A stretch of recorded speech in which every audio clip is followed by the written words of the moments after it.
নতুন সরকারে তো আমরা ভোট দিছিলাম আশায় ভরসায় বাংলা আমাকে পূর্ণ প্রচার দিব নাহলে আমাকে কি ক্ষতিপূরণ দিব এখন আমাকে তো একটা চাই না সুতা বাইতে পারি না টাকা আমার সব আমার কিচ্ছু নাই স্যার আমি কই না আমার এই ভিন্ন না কাপড় ছাড়া কিচ্ছু সব আমাকে কিস্তি লাভের উপরে লই আমাকে এই যে ঘরটা দেন নতুন সব কিছু নতুন আমরা মাত্র ঘরটা উঠাইছি আমাকে কিস্তি ঋণ কিচ্ছু দেওয়া হয় না সব এদান বাইয়া চিরা হয়ে গেছে এখন আমরা এই টাকা কিস্তি টানুম না ঘর ভাড়া দিব না নিজেরা খাবো আমার বাবা নাই আমার মা কষ্ট করে ঘরটা করছে 1 বছর হয় নাই 7 লাখ টাকা খরচ করে ঘরটা করছে আঙ্গনে বাইরানোর পর্যন্ত সময় দেন আমরা কিচ্ছু একটা বাইর করতে না আমরা বাচ্চা কি করবো কোনো সরকারি জায়গা না এটা মেয়রের জায়গা এটা সরকারি জায়গা না এটা বিদেশি এক মেয়রের জায়গা আঙ্গরে করে করে না মাইনা লাইতে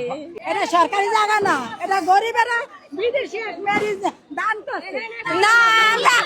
এক মিনিট আগে জানি এরা ডাইরেক্ট আয়া মানুষ আমরা ঘরে মানুষ এই ঘরের উপরে লাগায় দেয় গেছি কয়েকবার কইছি এত পাইছে গেছি কইছি স্যার আমগরে একটু সময় দেন আমগরে তো বাইরে না সময় দিব মানুষ লাখ লাখ টাকা খরচ করে আমি ঘর বাড়ি কোথায় আঙ্গ আছে আর কি 7-8 লাখ টাকা খরচ করে ঘর করতে আছে নাকি